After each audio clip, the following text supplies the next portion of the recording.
37வது ஆங்கில பாட்டு 37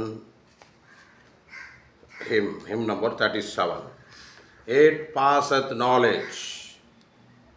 It passeth knowledge,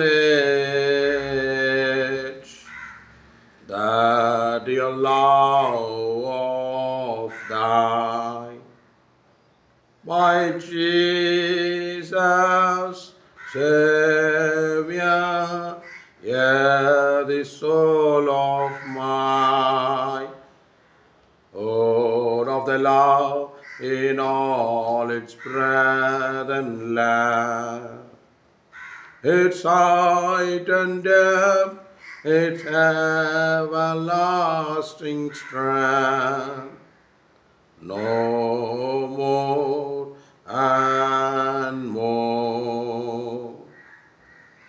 Passeth telling that dear love of thine, my Jesus, Savior, hear these lips of mine, would fain proclaim to sinners far and near, a love which can remove all guilty fat, and love beget.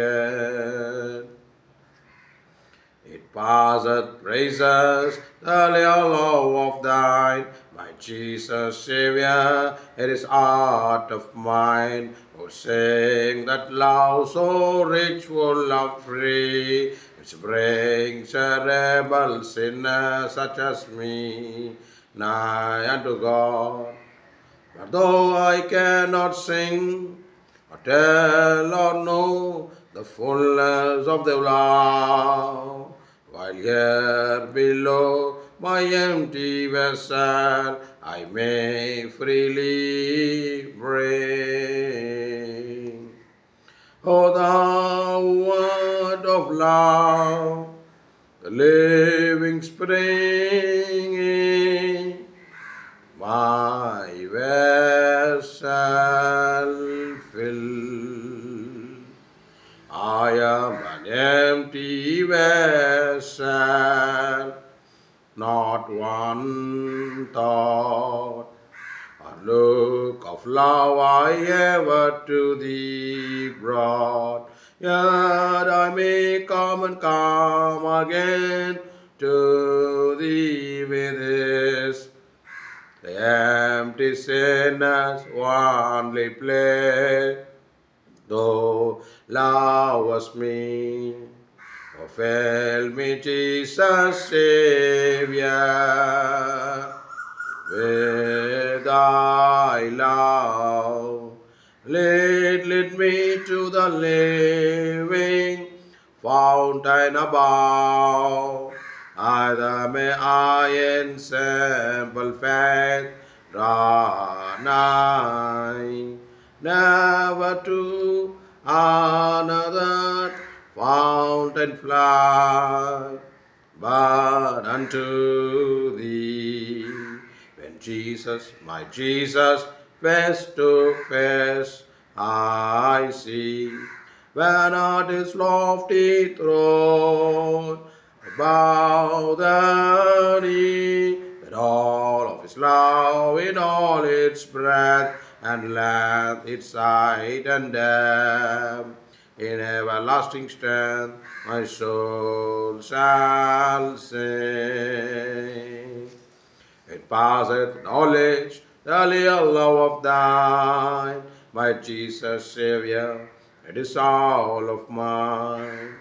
Put of the love in its all its breadth, and length, its height and depth, in everlasting strength, no more and more.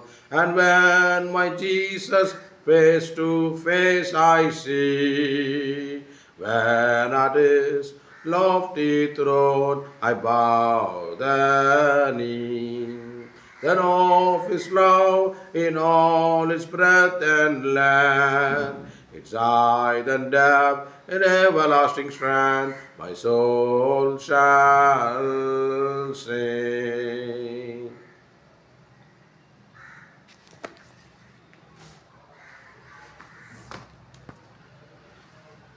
Isaiah 55, 6-7 says, Seek the Lord while he may be found, call upon him while he is near. Let the wicked forsake his way, and unrighteousness man his thought. Let him return to the Lord, that we have compassion on him, and to our God, for he'll abundantly pardon. Whoever conceals the sin does not prosper, but the one who renounces find mercy. Almighty God, to whom all hearts are open, all desire known, from whom no secrets are hidden, cleanse the thoughts of our heart by the inspiration of your Holy Spirit, that we may perfectly love you and worthily magnify your holy name through Jesus Christ our Lord. Most merciful God, we confess that we have sinned in thought, word, and deed through our own fault in common with others. We truly sorry and turn humbly from our sin. Lord God the Father, have mercy upon us. Lord Jesus Christ, the Son of God, have mercy upon us. Lord the Holy Spirit, have mercy upon us. Most merciful God, have mercy upon us. Pardon, deliver us from all our sins. Confirm and strengthen us in all goodness. And keep us in life eternal through Jesus Christ our Lord. The Apostles' Creed. I believe in God, the Father Almighty, the creator of heaven and earth. I believe in Jesus Christ, his only Son, our Lord. He was conceived by the power of the Holy Spirit and born of the Virgin Mary. He suffered under Pontius Pilate, was crucified, died, and was buried. He descended to the dead. On the third day, he rose again from the dead. He was resurrected from the dead. He is a resurrected King, rose from the dead. Hallelujah. He ascended into heaven and is seated at the right hand of the Father. He will come again to judge the living and the dead. I believe in the Holy Spirit, the Holy Church, the communion of sins, the forgiveness of sins, the resurrection of the body, and the life everlasting. Amen. Our Father which art in heaven, hallowed be thy name. Thy kingdom come. Thy will be done in earth as it is in heaven. Give us this day our daily bread, and forgive us our debt as you forgive debtors. And lead us not into temptation, but deliver us from evil. For thine is the kingdom and power and glory forever and ever and ever. Amen. Father, Son, Holy Spirit, I humbly come to your presence, Father, by the blood of your Son, Lord Jesus Christ. For you cleanse, wash all my needs. Consecrate me now to thy service, O Lord, by the power of grace divine. I come to the Father through Jesus, the Son. Give him the glory. Great thing he has done for me. Praise the Lord Jesus Christ. Victory in the blood of Jesus Christ. Jesus, Father, have mercy on me. Jesus, Father, give grace to me. My Lord Jesus Christ, give your anointing. My Lord Jesus Christ, give your holiness. My Lord Jesus Christ, give your humbleness. My Lord Jesus Christ, give your strength. My Lord Jesus Christ, give your power. My Lord Jesus Christ, give your glory. My Lord Jesus Christ, give your wisdom. My Lord Jesus Christ, give your beauty. King of kings, the Lord of lords, Jesus Christ. Jesus, Father, make me worthy to sign. The blood of Jesus Christ, his Son, cleanse me from all sin. Hear, O Israel, the Lord our God, the Lord is one, the Holy One of Israel. Arise and shine, O Lord, ark of thy strength. Holy, holy, holy Lord God Almighty. Holy, holy, holy Lord Jesus Christ. Holy, holy, holy Lord, Holy Spirit. Holy, holy, holy Lord of hosts. Lord Jesus, bless me with the earthly blessing. Lord Jesus, bless me with the spiritual blessing. Lord Jesus, bless me with the heavenly blessing. Jesus, Father, give grace to do your will. Jesus, Father, give grace to see your face. Jesus, Father, make me worthy to Zion. Calvary is the divine and guys in the Banana. ஆதியாகமம் 37ஆம் அதிகாரம் வாசிக்க போகிறோம். தேவ ஜனங்கள், everyone should listen carefully. We are reading 37 Genesis. And Jacob dwelt in the land where his father was a stranger, in the land of Canaan. And these are the generation of Jacob. Joseph, being 17 years old, was feeding the flock with his brethren, and the land was with the sons of Bela, and with the sons of Zilpah, his father's wife, and Joseph brought unto his father their evil report. And Israel loved Joseph more than all his children, because he was a son of his old age, and he made him a coat of many colors. And when his brethren saw that the father loved him more than all his brethren, they hated him and could not speak peaceably unto him. And Joseph dreamed a dream that he told to it his brethren, and they hated him yet the more. And he said unto them, Hear, I pray you, this dream which I have dreamed. For behold, we were binding sheaves in the field. And lo, my sheaf arose and all stood upright. And behold, your sheaves stood round about and made obeisance to my sheaf. And his brethren said to him, Shall thou indeed reign over us? Or shall thou indeed have dominion over us? And they hated him yet the more for his dream and for his word. And he dreamed yet another dream, and told it to his brethren, and said, Behold, I was dreamed a dream more, and behold, the sun and the moon and the 11 stars made obeisance to me. And he told it to his father, to his brethren, and his father rebuked him, and said unto him, What is this dream that thou hast dreamed? Shall I and the mother and thy brother indeed come to bow down ourselves to thee, to the earth? And his brethren envied him, but his father observed the same. And his brethren went to feed their father's flock in Shechem. And Israel said unto Joseph, Do not thy brethren feed the flock in Shechem? Come, and I will send thee unto them. And he said to him, Here am I. And he said to him, Go, I pray thee, see whether it be well with thy brethren, well with thy flock, and bring me word again. So he sent word out of the well of Hebron, and he came to Shechem, and a certain man found him, and behold, he was wandering in the field. And the man asked him, saying, What seekest thou? And he said, I seek my brethren, tell me, I pray thee, where they feed their flock. The man said, They are departed hence, for I have heard him say, Let us go to Dothan. And Joseph went after his brethren, and found them in Dothan. And when they saw him afar off, even before he came near unto them, they conspired against him to slay him. They said to one another, Behold, this dreamer cometh. Come now, therefore, let us slay him and cast him into some pit, and well we will say, Some evil beast hath devoured him, and we shall see what will become of his dreams. And Reuben heard it, and he delivered him out of their hand, and said, Let us not kill him. And Reuben said unto them, Shed no blood, but cast him into his pit that is in the wilderness, and lay no hand upon him, and that he might rid him out of the land to deliver him to his fathers again.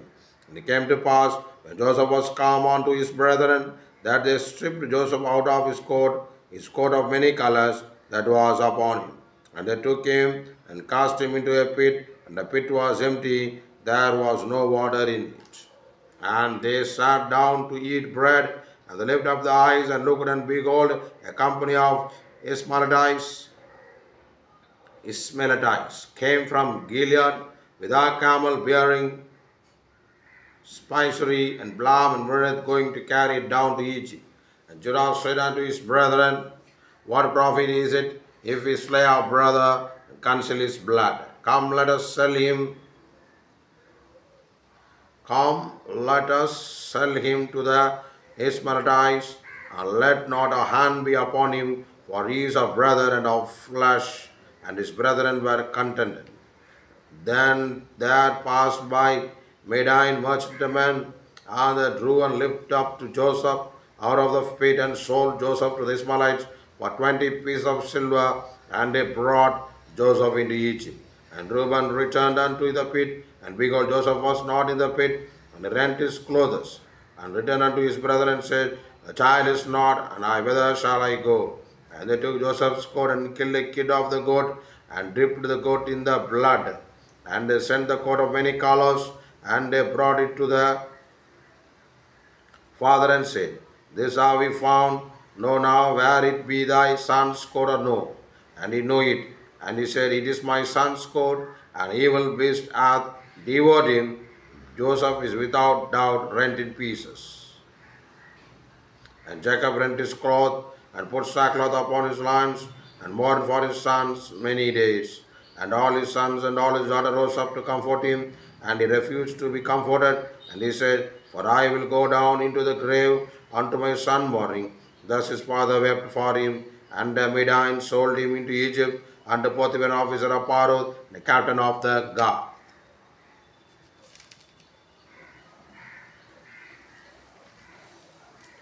கர்த்தருடைய பரிசுத்த நாமத்துக்கு மகிமை உண்டாகட்டும். இங்கே யாக்கோபனுடைய பிள்ளைகள் 12 பேர், அதில் யோசேப்பு ஒருவன் காணப்படுகிறான். இவன் சொப்பனம் கண்டதுனால சகோதரர்களுக்கு மிகுந்த கோபாக்கனை, மிகுந்த ஒரு ஆத்திரம் காணப்பட்டதுனால, பொறாமை காணப்பட்டதுனால அவனுடைய சகோதரர்கள் யோசேப்பை குழியில் போட்டுவிட்டு அதுக்கப்புறமாக இஸ்மவேலருக்கு விற்று விடுகிறார்கள் 20 வெள்ளி காசு.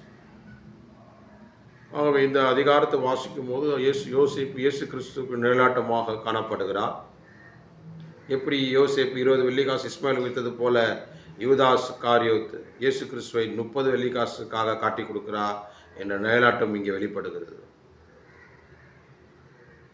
பலவர் அங்கே அவர்கள் என்ன செய்கிறார்கள், சகோதரர்கள் கிழித்து ஆட்டு ரத்தத்தை தடவி தகப்பனிடத்தில் போய், அப்பா இந்த மாதிரி நாங்கள் ஏமாற்றி விட்டோம், நாங்கள் இந்த மாதிரி வழியில் இதை நாங்கள் பார்த்து விட்டோம், ஏதோ துஷ்ட மிருகம் வந்து யோசேப்பை கொன்று விட்டது என்று போய் சொல்லி தன் தகப்பனை துக்கப்படுத்தி விட்டார்கள். இன்றைக்கு உலகம் அப்படிதான் நடந்து கொண்டிருக்கிறது.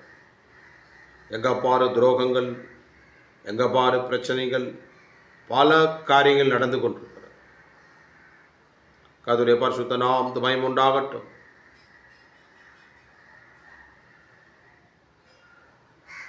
ஒவ்வொரு நாள் செய்தியை நாம் ஆராய்ந்து பார்த்தால் துரோகங்கள் உலகத்தில் எவ்வளோ நடக்கிறதுன்னு சொல்லி, அவ்வளோ துரோகங்கள் உலகத்தில் நடந்து கொண்டிருக்கிறது. யோசேப்புக்கு எப்படி தன் சகோதரர்கள் ஒரே வீட்டில் அவர்கள் காணப்படுகிறார்கள், ஒரு இரத்தமாக காணப்படுகிறார்கள். ஆனால் நாங்கள் அந்த வீட்டுக்குள்ளே பார்த்தீங்கன்னா இப்படி ஒரு காரியம் காணப்பட்டது.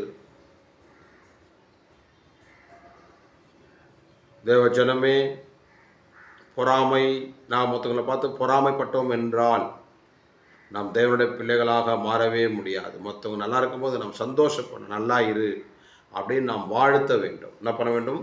வாழ்த்த வேண்டும். நாம் வாழ்த்த வாழ்த்த நாம் ஆசீர்வாதமாக மாறுகிறோம். நாம் பொறாமைப்படும் போது அதனால் ஒரு லாபமே கிடையாது. நம்முடைய மனது மிக சோர்ந்து போய்விடும். ஆகவே எப்படி இஸ்மவேலர்களுக்கு 20 வெள்ளி காசுக்கு விற்றது இல்லாமல் ஒரு ஆடையும் வெட்டி அந்த ரத்தத்தை எடுத்து அந்த வஸ்திரத்தில் பூசிட்டு தகப்பனிடத்தில் போய் காமிக்கிறார்கள். பார்ப்பா, இதுதான் யோசேப்பின் சரீரம், ரத்தத்தினால, ரத்தம் வஸ்திரத்து ரத்தத்தினால, ஆட்டுக்குட்டி ரத்தத்தினால அவர்கள் தகப்பனிடத்தில் போய் காமிக்கிறார்கள். நீயும் நானும் பிதாவினிடத்தில் போய் சேர வேண்டும் என்றால் நம்முடைய வஸ்திரமாகிய ஜீவியத்தில் என்ன செய்ய வேண்டும்? இயேசு கிறிஸ்துவினுடைய ரத்தம் பூசப்பட்டிருக்க வேண்டும். அவர்கள் ஆட்டுக்குடி ரத்தத்தினாலும் சாட்சியின் வசனத்திலும் சாத்தானை ஜெயித்தார்கள். அப்போது இயேசு கிறிஸ்துவின் ரத்தம் பூசியிருக்க வேண்டும். ரத்தத்தினால கழுவப்படவில்லை என்றால் பாவமன்னிப்பில்லை, பாவமன்னிப்பில்லை என்றால் பரலோகராட்சியம் கிடையாது. அப்போது ஒரே ஒரு நீதி, ஒரு மனிதன் பாவம் செய்ததுனால அநேக மனிதர்கள் பாவியாக மாறிவிட்டார். ஒரு மனிதனுடைய நீதினால் அவரை விசுவாசிக்கிற யாவருமே அவரை உண்மையாக அவருடைய பிரமாணங்களை கீழ்ப்படுகிற யாவுமே நீதிமான்களாக மாற்றப்படுகிறார்கள்.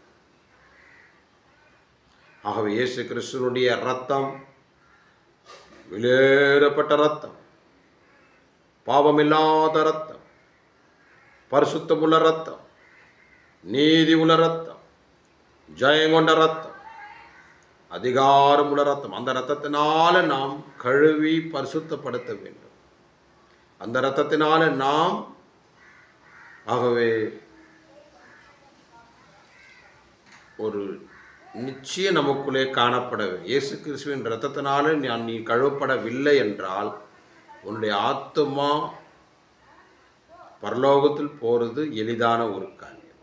அக்கார்டிங் டு தி கிறிஸ்துவ வேதபாடுடைய கொள்கையின்படி ஆனால் ஆவிக்குரிய கண்களுக்கு, ஆவிக்குரிய பிள்ளைகளுக்கு மாத்திரம் தெரியும் இயேசு கிறிஸ்து தேவாதி தேவன் நமக்காக பூமியில் என்ன பண்ணார், இறங்கி வந்து நம்ம ரத்த சிந்தம்படியாக வந்திருக்கிறார். அப்போது ரத்தத்தினால நாம் கழுவி நாம்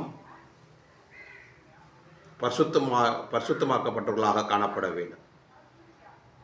தேவ ஜனமே, தேவனுடைய வார்த்தை சாதாரணமான ஒரு வார்த்தை அல்ல. தேவனுடைய வார்த்தை அதிகாரமுள்ள வார்த்தை, தேவனுடைய வார்த்தை ஒரு நீதி உள்ள வார்த்தை. அந்த தேவனுடைய வார்த்தை எவ்வளோ விசுவாசிக்கிறோமோ, விசுவாசமே உலகத்தை ஜெயிக்கிற ஜெயம். விசுவாசால் நீதிமான் பிழைப்பான். விசுவாசம் இல்லாமல் தேவனை பிரியப்படுத்த முடியாது. ஆகவே தேவன் இயேசு கிறிஸ்துவின் ரத்தத்து மேலே விசுவாசத்தை வைக்க நமக்கு ஒரு மிகுந்த மகிழ்ச்சி, சந்தோஷம், இளைப்பாறுதல் நம்முடைய ஜீவித்தில் காணப்படுகிறது. ஏசப்பாவுடைய அந்த தியாகத்தை அது நமக்காக பண்ண ஒரு காரியம், அதை நாம் தியானித்து, ஆண்டவரே எனக்காக நீர் மரித்தீர், என்னுடைய கண்களால் செஞ்ச பாவத்துக்காக உம்முடைய கண்கள் அடிக்கப்பட்டது, என்னுடைய சரீரத்தினால் செஞ்ச பாவத்துக்காக உம்முடைய சரீரம் அடிக்கப்பட்டது, நான் உம்மோடு கூட அடக்கம் பண்ணப்பட்டு உம்மோடு கூட உயிர்த்தெழுந்து உமக்காய் நான் ஜீவிக்க எனக்கு கிருபை தரம்படியாய் ஜெபிக்கிற ஆண்டவரேன்னு சொல்லி நாம் முழு இறுதியத்தோடு ஆண்டவரை நாம் நேசிக்கும் போது, ஆண்டவரை நாம் அதிகமாக அவரை கூப்பிடும் போது பெரிய ஒரு ஆசீர்வாதத்தை நாம் பெற்றுக்கொள்கிறோம். பாருங்கள், அந்த ஆதியாகமம் 37ஆம் அதிகாரத்தை வாசித்தோம். அந்த அதிகாரத்தை வாசிக்கும் போது எவ்வளோ காரியங்கள் சொல்லப்பட்டிருக்கிறது, எவ்வளோ காரியங்கள். அவன் சொப்பனை கண்டதுனால என்னாச்சு, அவன் தகப்பனாருக்கு மிகுந்த ஒரு கோபம் உண்டாயிடுச்சு. அந்த பிள்ளை அவன் சகோதரருக்கு மிகுந்த துக்கமும் கோபமும் காணப்பட்டது. தேவஜனமே, ஒருபோதும் நாம் நீதிகரிக்க வேண்டாம். தேவனுடைய சமூகத்தில் நாமே தாழ்த்துள்ளாய் நாம் காணப்பட வேண்டும். அறிந்தோ அறியாமலோ தெரிஞ்சோ தெரியாமலோ குறைபாடு நம்ம ஜீவித்தில் காணப்பட்டிருக்கலாம். அவனுடைய சமூகத்தில் ஆண்டவரே நான் குற்றவாளி, நான் ஒன்றுமில்லை என்று தாழ்மை உனக்குள்ளே வந்தால் மாத்திரம்தான் பெரிதான ஒரு ஆசீர்வாதத்தை பெற்றுக்கொள்ள முடியும். கடைசி காலம், கொடிய காலம், எங்கே பாரு பிரச்சனைகள், எங்கே பாரு துக்கங்கள், எங்கே பாரு வேதனைகள், எங்கே பாரு அவமானங்கள், எங்கே பாரு துஷ்ட வல்லமைகள் சுற்றி கொண்டிருக்கிறது. சத்ருவானவன் எவனை விடுங்கலாம் என்று எச்சிக்கிற சிங்கம் போல உலாவிக் கொண்டிருக்கிறான். தேவ ஜனமே, உன்னதமானவருடைய மறைவில் இருக்கவன் சர்வவல்லவருடைய நிழலில் தங்குகிறான்னு சொன்னது மாதிரி உன்னதமானவருடைய மறைவில் நாம் காணப்பட விசேஷித்த கிருபை நாம் பெற்றுக்கொள்ள வேண்டும். உன்னதமானவருடைய மறைவில் நாம் காணப்படவில்லை என்றால் மிக மிக பரிதபிக்க ஒரு நிலவரத்துக்குள்ளே நாம் காணப்படுவோம். ஆகவே காலங்கள் ஒருபோதும் நமக்காக காத்திருக்காது, எல்லாம் போய்விடும். காலங்கள் நேரத்தெல்லாம் போயிடுது. காலத்தை நாம் பிரயோஜனப்படுத்தணும் வேணும் என்றால் நாம் வேதத்தை வாசிக்க வேண்டும், ஜெபிக்க வேண்டும், அதிகமாக தேவ சமூகத்தில் நாம் காணப்பட வேண்டும். ஆண்டவரே உம்மை போல என்னை மாற்றுங்க, ஆண்டவரே என்னை ஆசீர்வதிங்க ஆண்டவரேன்னு சொல்லி இரவும் பகலமாய் நாம் தியானத்தில் சங்கீதம் 1ஆம் அதிகாரம் 1ஆம் வசனத்தில் இரவும் பகலமாய் வேதத்தில் தியானமாக இருக்கிற மனுஷன் பாக்கியவான் என்று சொன்ன மாதிரி நாம் இரவும் பகலும் தேவனுடைய வேதத்திலே தியானமாய் காணப்பட கர்த்தர் நமக்கு விசேஷ கிருபை தர. கர்த்தருடைய பரிசுத்த நாமத்துக்கு மகிமை உண்டாகட்டும். ஒருபோதும் நாம் சோர்ந்து போக வேண்டாம். ஒருபோதும் நாம் அதைரியப்படக்கூடாது. நாம் பண்ணுற ஒவ்வொரு அசைவும் தேவன் பார்த்து கொண்டிருக்கிறார் என்று தான் வேதத்தில் பாட்டு. நீங்கள் பேசுகிற ஒவ்வொரு வீணான வார்த்தைக்கும் கர்த்தர் கணக்கு கொடுக்க வேண்டும்னு நாங்கள் சொல்லியிருக்கிறது. அப்போது நாம் எவ்வளவு ஜெபம் பண்ணுவோம், அந்த வார்த்தையெல்லாம் கர்த்தர் கேட்டிருப்பார்ல, அதுக்கேற்ற பிரதிபலன் நமக்கு தருவார். கர்த்தரின் ஜெபத்தை கேட்கல, கர்த்தர் என்னோட கூட இல்லை என்று சொல்லி எனக்குள்ளே இந்த குறைபாடு இருக்குது அதனால் நான் வேதத்தை வாசிக்க மாட்டேன், எனக்குள்ள இந்த ஒரு பலவீனம் இருக்குது அதனால் நான் ஜெபிக்க மாட்டேன், இதெல்லாம் கிளியரான பிறகு நான் ஜெபம் பண்ண அப்படி சொன்னீங்கன்னா கடைசி வரைக்கும் என்ன பண்ண முடியாது, கிளியராகவே முடியாது. அது ஒரு பகுதி இருக்கட்டும், இதை ஒரு பகுதியாக நீ பண்ணிகிட்டு இருக்கும்போது அந்த ஆண்டவர் கொஞ்சம் கொஞ்சமாக உன்னுடைய சத்துருக்களை ஆண்டவர் என்ன பண்ண அகற்று போடுவார். உன்னுடைய பலவீனங்கள் எல்லாம் நீங்கிப்போ. ஆகவே உலகத்தில் ஒரே ஒரு அன்பு, ஒரே ஒரு தெய்வம், உனக்கு சமாதானத்தையும் சந்தோஷத்தையும் ஆசீர்வாதம் தருகிற ஒரே ஒரு ஆண்டவர் யாருன்னா அது ஆண்டவராகிய இயேசு கிறிஸ்து. அவர் மேலே அதிகமான விசுவாசத்தை வைப்போமாக, அதிகமான நம்பிக்கை வைப்போமாக. அவர் மேலேயே மானானது நீரோடு வாஞ்சிக்கிறது போல என் ஆத்துமா தேவனே உன்மேலே வாஞ்சியாக இருக்கிறது என்று சங்கீதக்காரன் சொன்ன மாதிரி நம்முடைய வாஞ்சி இயேசு கிறிஸ்து மேல் அதிகமாய் காணப்படும் போது, ஆண்டவர் நமக்கு உதவி செய்வார் என்ற விசுவாசம் நமக்குள்ளே காணப்படும் போது, சத்ருவின் கோட்டைகளை கத்தர் உடைத்து உன்னுடைய சத்ருவின் பாதத்தை கீழே போடுவார்.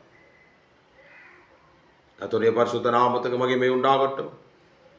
ஆகவே தேவ ஜனமே, இயேசு கிறிஸ்து மேல் அதிகமான உன்னுடைய விசுவாசத்தை வைத்து, ஆகவே தோற்கிற முனிவராக இருக்கிற அவரே நோக்கி பார்த்து, என் கண்கள் பரலோகத்தில் இருக்கிற தேவனை நோக்கி பார்க்கணும். இங்கிலீஷ் அழகாக சொல், my help come from the Lord who made heaven and earth. வானத்தையும் பூமியும் படைத்த தேவனிடத்திலிருந்து என்ன பண்ணுறது? ஒத்தாசை வருகிறது. சில பேர் வேலையை நம்பியிருப்பாங்க. எனக்கு அழகான வேலை இருக்குது, 10 லட்சம் சம்பாதிக்கிறேன், 1.5 லட்சம் மாதம் சம்பாதிக்கிறேன். வேலையெல்லாம் உன்னை காப்பாற்றாது, எதுவுமே உன்னை காப்பாற்று. ஆண்டவருடைய இரக்கம் மட்டும் இல்லைன்னா நான் மாண்டு போய்விடுவோம். சரிகிற இருக்குது, வயசு இருக்குது அப்படிலாம் நினைக்கவே முடியாது. நீ அதையே நம்பிப்பார், அது உன்னை கைவிட்டுரும். கர்த்தருடைய பரிசுத்த நாமத்து மகிமை உண்டாகட்டும். எல்லாம் கைவிட்டுரும். ஏதோ ஆண்டவர் என்ன பண்ணுவார், சரி நீ ஜெபிக்காம இருக்கிற, வேலையை நம்பியிருக்கிற, என்ஜாய் பண்ணுற, பண்ணுன்ட்டு ஆண்டவர் அப்படியே என்ன பண்ணுவார், வேடிக்கை பார்த்துட்டு நீ என்ன பண்ணுவ, பரவாயில்ல நான் நல்லா இருக்கிறேன், எனக்கு ஒரு குறைபாடு இல்லைன்னு சொல்லி உலகப்பிராரமாகவே ஜீவிச்சிட்டு இருப்பேன். பாவம் செஞ்சு தேவ சமூகத்தை விட்டு தேவ சமூகத்தை கனப்படுத்தாமல் இருந்து பலவீனம் பாவங்கள் உன்னை மேற்கொண்டு கட்சியில் நிறைய பணம் சேர்ந்துடும். ஆனால் என்ன பண்ண முடியாது, உன் ஆத்மாவை உன்னை பாதுகாக்க முடியாமல். அதான் வசனம் சொல்லப்படுது, மனுஷன் உலகத்தையே ஆதாயப்படுத்தினாலும் தன்னுடைய ஆத்மா கெட்டு போச்சு அவனுக்கு என்ன லாபம் இருக்கிறது என்று சொல்லப்படும். அதனால் ஏசப்பாவுடைய இரக்கத்தை பெற்றுக்கொள்ளத்துக்கு நாம் எவ்வளவு விசுவாசத்தோடு நாம் காணப்பட வேண்டும். எந்த மனுஷன் நோக்கி பார்க்க வேணாம். மனுஷர்கள் குறைய சொல்லுவார்கள், மனுஷருக்குள்ளே பொறாமை காணப்படும். ஆனால் ஆண்டவருடைய சமூகத்துக்கு நீ கடந்து போக போக கர்த்தர் உன்னை ஜெயாலியாக மாற்றுவார், பெரிய ஒரு பலசாலியாக மாற்றுவார். இன்றைக்கு நாட்களில் பார்த்தீங்கன்னா யுத்தங்கள் நடந்து கொண்டிருக்கிறது. இப்போ தான் 12 நாள் யுத்தம் நடந்தது. ஈரானுக்கும் இஸ்ரேலுக்கும் யுத்தம் காணப்பட்டது.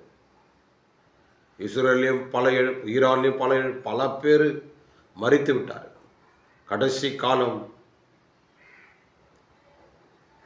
கொடிய காலம் என்று சொன்ன மாதிரி உக்ரைன் ரஷ்யா யுத்தம் நடந்து கொண்டிருக்குது. அவனுடைய வருகை அதிசீக்கிரம், சத்துருவான வஞ்சிக்க முடியாத அவனோ இவ்வளோ போராடி கொண்டிருக்கிறான். ஆனால் நாம் என்ன செய்ய வேண்டும், எழுந்து தூசியை உதறிவிட்டு எழுந்து நின்று நடக்கிறவர்களாய் நாம் காணப்பட வேண்டும். அப்போது மாத்திரம்தான் ஒரு பெரிய ஜெயம். 2020 2025 வரைக்கும் நீங்கள் யோசித்து பார்த்தீங்கன்னா உலகத்தில் என்னென்ன சம்பவம் நடந்ததுன்னு பார்த்தீங்கன்னா நம்முடைய மனதே தலையே சுத்தம். நமக்கு எனக்கு தெரிஞ்சு மொரோக்கோவில் நினைக்கிறேன் ஒரு அணை டேம் உடைஞ்சிடுச்சு. அதில் ஒரு இரவே 20,000 பேர்கிட்ட என்ன பண்ணாங்கன்னா மரித்து விட்டார்கள். அப்புறமா பார்த்தீங்கன்னா தாய்லாண்டில் இந்த வருஷம் ஆரம்பத்திலே பார்த்தீங்கன்னா பூமி அதிர்ச்சி, எத்தனோ பேர் மாண்டு போனாங்க. ஏன் கேரளாவில் கூட நிலச்சரிவுனால பல பேர், ஆயிரக்கணக்கு 500 பேருக்கு மேலே செத்துருப்பாங்கன்னு நினைக்கிறேன். எனக்கு அது சரியாக நம்பர் தெரில. ஆனால் 100கணக்கான பேர் மரித்து விட்டார். பிரியமானவர்களே, இயேசு கிறிஸ்து மிக சீக்கிரமாக வரப்போகிறார். அவருடைய வருகைக்காக நாம் ஆயத்தமாக மாற வேண்டும் என்றால் நிச்சயமாக வருகிற நாம் காணப்படுவோம். நீ தேவனுடைய சமூகத்துக்கு நீ ஆயத்தமாக ஆகலை அப்படின்னா உன்னுடைய பணம், உன்னுடைய சொத்து, பொருள் எல்லாமே நீ என்ன பண்ண போகிற, நஷ்டமாக மாற்ற போகிற. உன்னையே நீ என்ன பண்ண போகிற, நஷ்டமாக மாற்ற போகிற. இயேசு கிறிஸ்துவின் இரக்கத்திலே அதிகமாக நாம் விசுவாசிப்போம், இரத்தத்தினால் நாம் கழுவோமாக, ஜெபிப்போமாக. எங்களை அதிகமாக நேசிக்கிற எங்கள் பரம தகப்பனே, அப்பா பிதாவே, அன்பான தெய்வமே, அருமை இரட்சகர் ஆவியானவரே, உமக்கு சோதரமாப்பா. நேற்றம் என்று மாறாதவர், ஒருவரும் சேராத ஒளியிலே வாசம் பண்ணுகிறவர், இருக்கிற வண்ணமாகவே இருக்கிறவர், யாவே என்று அழைக்கப்பட்டிருக்கிறவர். ஆண்டவரே அப்பா, இந்த நாட்களில் அப்பா வேதத்தை வாசிக்க ஆதியாக 37ஆம் அதிகாரத்தை வாசிக்கிறவ கொடுத்தீர். அந்த அதிகாரத்தில் யோசேப்பு விற்கப்படுகிறான். அவருடைய ரத்தத்தில் பூசப்பட்டு அந்த தகப்படத்தில் காட்டி தகப்பனை வஞ்சிக்கிறார்கள். இப்படி பல காரியங்கள் காணப்பட்டு ஆண்டவரே அப்பா, இதெல்லாம் நிழலாட்டமாக சொல்லப்பட்டிருக்கிறது. இருந்தாலும் யோசேப்பின் சகோதரர்கள் போல் நாங்கள் காணப்படாது. ஆண்டவரே அப்பா, உமக்காக ஆண்டவரே அந்த மாதிரி சுபாவங்களுக்குள்ள வராது உம்முடைய சாயலில் நாங்கள் பார விசேஷ கிருபை தரமுடி ஆயிடுச்சு. தொடர்ந்து எங்களை பலப்படுத்துங்க, கிருபையினால் நிரப்புங்க, ஆசீர்வதிங்க.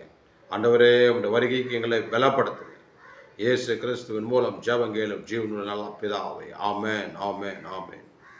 God bless you.